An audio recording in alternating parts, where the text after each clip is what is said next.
Kaya po ba nila kong ipakulong? Kayang-kaya po nila.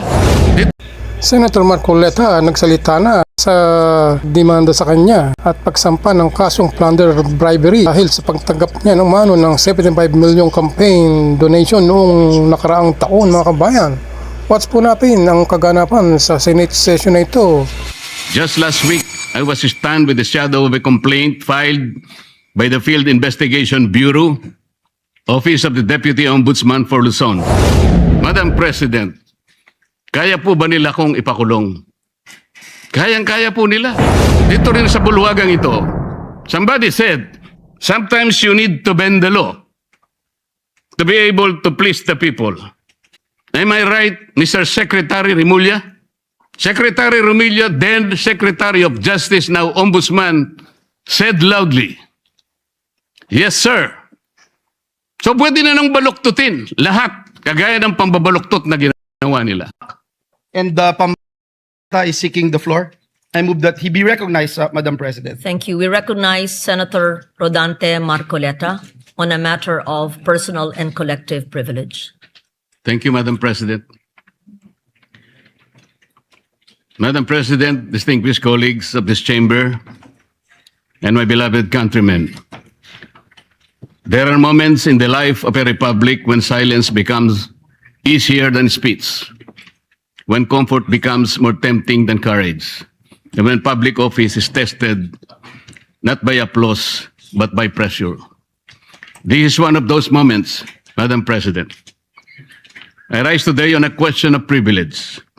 Just last week, I was stunned with the shadow of a complaint filed by the Field Investigation Bureau, Office of the Deputy Ombudsman for Luzon. A complaint perfectly timed, wrapped in legal language, amplified by noise, and aimed not merely at my person, but at my independence.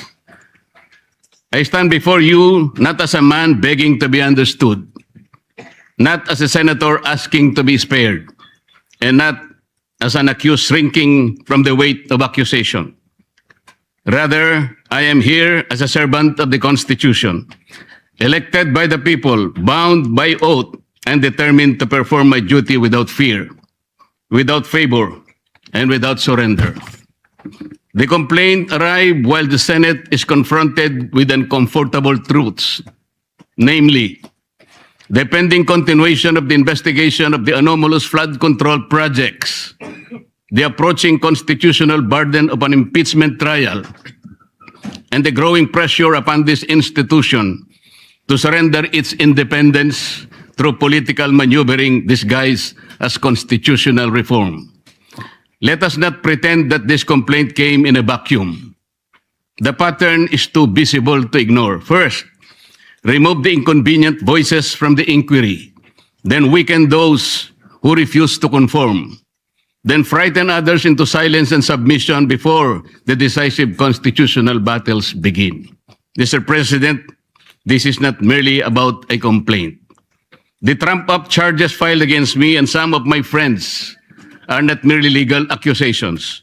They form part of a deeper and more nefarious design to intimidate independent voices, to punish dissent, and to warn every senator that the price of asking hard questions could lead to personal damnation. If the intention of these cases is to silence me, let me say this at the very beginning. It has failed. I will not be silenced. I did not seek public office to become comfortable, Madam President. I did not take my oath merely to occupy a seat in this chamber while billions disappear into darkness, while constitutional processes are manipulated by pressure, or while the Senate is slowly conditioned to fear retaliation for independent judgment. I did not take my oath to serve only when service is convenient. I did not come to this chamber to lend my voice when power applauds and withdraw it when power becomes displeased. The senator is not elected to be timid. The senator is not sworn into office to become a spectator while the Constitution is tested, while impeachment proceedings demand judgment, and while the people cry out for truth about the wide-scale theft of public funds. Instead, a senator is elected to stand, to examine, to question, to decide, and when necessary, to resist. This is what I intend to do. So let the complaint be examined. Let the evidence be tested. Let the law speak. I will answer in the proper forum with documents, with facts, and with the calm confidence of one who knows that accusation is not proof, that attacks couched in legal veil do not constitute the truth. And before the Filipino people, I must say what is plain. A complaint without nexus is not justice. A complaint without evidence is public injury, official favor, corrupt consideration, or abuse of office is not accountability. It is machinery. It is pressure. It is a warning shot fired at those who refuse to kneel. And if that warning was meant for me, Mr. President, then the answer is very clear. It failed. The complaint against me speaks of amounts. It speaks of dates. It speaks of suspicion. But suspicion is not evidence. Amount is not corruption. Political inconvenience is not probable cause. An accusation, no matter how loudly repeated, is not proof. It is a theater. It is pressure. It is machination. Let me state the legal defenses plainly on the allegations against me. The law did not define the limits of liberality among friends. They did not say that friendship must stop at a number chosen by one's accusers. They did not say that generosity becomes criminal merely because the amount is substantial. What the law forbids is not liberality. It forbids corruption. What it condemns is not friendship. It condemns the sale of public duty. At least I stated the truth. At least I faced the issue. At least I did not hide behind silence. So I ask, what of those who receive support, gifts, donations, favors, or assistance for their own electoral campaigns and keep them beyond public scrutiny? Shall the law be a sword only against those who dissent and shield for those who belong to the circle of the powerful? If transparency is demanded, let it be demanded of all. If public morality is the standard, let no one be exempt because of wealth, alliance, influence, or proximity to power. And so I speak again, clearly and directly. What official act did I sell? What vote did I promise? What public fund did I touch? What government contract was delivered? What favor was asked, promised, or given? If they cannot answer these questions, then this complaint is not the pursuit of justice. It is a deliberate attempt to silence dissent. But this is larger than me. This is not a fight for one man. This is not a fight for one faction. This is not a fight for political survival. This is a fight for whether the Filipino people may still have senators capable of questioning, investigating, judging, and speaking freely without fear or favor. When this chamber is called upon to sit in impeachment proceedings, we are not merely politicians. We are senator judges. We are bound to listen, to weigh evidence, to apply the Constitution, and to act according to our conscience. That responsibility cannot be curtailed by fear, pressure, harassment, or manufactured accusation. No one should be allowed to intimidate a senator judge into silence. No one should be allowed to punish a member of this chamber for ensuring that impeachment must be governed by law, evidence, due process, and conscience. Whether one favors or opposes any party in those proceedings, that's not the point. The point is whether the Constitution shall speak above political convenience. I will perform that duty, Madam President. I will listen. I will weigh the evidence. I will obey the Constitution. I will not prejudge. I will not be dictated upon. I will not surrender the independence of my vote to any power outside this chamber. Even if the path becomes lonely, I will walk it. Even if the attacks become heavier, I will endure them. If my voice becomes inconvenient to the powerful, I will continue to speak the way I should. The same is true of the Senate's investigation of the flood control scandal. That inquiry must continue. It must not be weakened. It must not be derailed. It must not be silenced.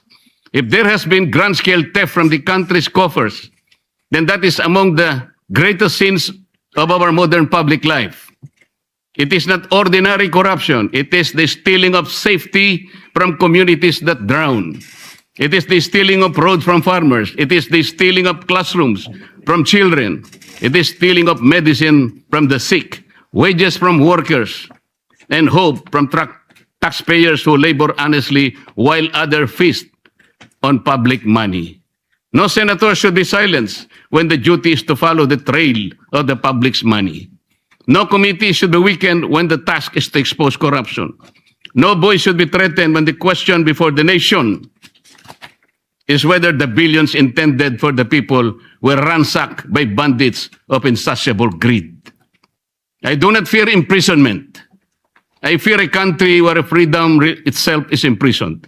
I fear a republic where legal processes are twisted into weapons, where dissenting voices in the Senate are mechanically trimmed down, and where the rich and the powerful elite manipulate institutions so that only their chosen voices may be heard.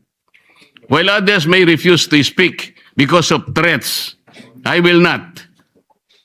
Madam President, I will not let fear write my narrative. I will not let intimidation decide my vote. Make me bleed, and I will still shout out to the high heavens for truth and justice.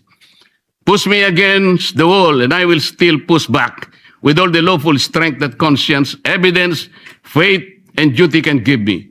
Not with violence, not with hatred, not with recklessness, but within the Constitution, in my hand, the law in my shield, the truth as my voice, and the Filipino people as my reason. Nelson Mandela once spoke of a democratic and free society as an ideal for which he was prepared, if necessary, to die. I do not compare myself to Mandela. I am too little to even try, Madam President. But I understand the burden of that lesson. Freedom is never preserved by the silent. It is preserved by those who still speak when silence becomes the safer choice. And so I say this, to those who believe that cases can frighten us, that accusation can tame us, that pressure can make us forget the oath we took before the people. You have misread the Senate. You have misread the Constitution. You have misread me. May I repeat? I will answer this complaint in the proper forum, calmly, firmly, and with evidence. I will sit in impeachment proceedings with conscience, impartiality, and due regard for the record. I will pursue the examination of flood control anomalies with courage, fairness, and determination. I will not allow public funds meant to protect our people from floods to disappear into the hands of those who already had too much. I will not allow the greatest theft of our time to be buried under intimidation. Even if I am the only one left standing, I will stand. Even if my voice is the last one they wish to hear, I will still speak. Even if the path becomes lonely, difficult, and costly, I will continue because the oath I took was not ceremonial. It was not a line recited for record. It was a solemn charge from the Filipino people to defend the Constitution, to guard the public trust, and to act with courage when silence becomes convenient. Let those who weaponize the law answer to history. Let those who steal from the people answer to justice. Let those who seek to silence dissent understand this. A senator who remembers his oath cannot be purchased by comfort, cannot be subdued by threats, and cannot be defeated by fear. Madam President, kaya po ba nila kong ipakulong? Kayang-kaya po nila. Nagawa nga po nilang umimbento ng krimen laban sa akin eh. Kamakailan lamang po, hindi pa nagtatagal, dito rin sa bulwagang ito, somebody said, sometimes you need to bend the law to be able to please the people. Am I right, Mr. Secretary Remulla? Secretary Remulla, then Secretary of Justice, now Ombudsman, said loudly, yes, sir. So pwede na nang baluktutin lahat, kagaya ng pambabaluktot na ginawa nila. Pero sinasabi ko, Madam President, they can imprison me, they can arrest me, but I tell them, they still will not win. Itaga nila yon sa bato. Madam President, before ending, let me share the declarations of our Lord God in Isaiah 54:17. No weapon forged against you will prevail. You will refute every tongue that accuses you. This is the heritage of the servant of the Lord. This is their vindication from me. Maraming salamat po. Nagpapasalamat po tayo kay Senator Rodante Marcoleta. If there are no interpellations, may we ask the Majority Leader for the Yes, referral? Madam President. Madam President, may we refer the speech of the distinguished gentleman from Tarlac and Pampanga, Senator Marcoleta, to the Committee on Rules? I so move. No objection? Hearing none. So referred to the Committee on Rules. Yes.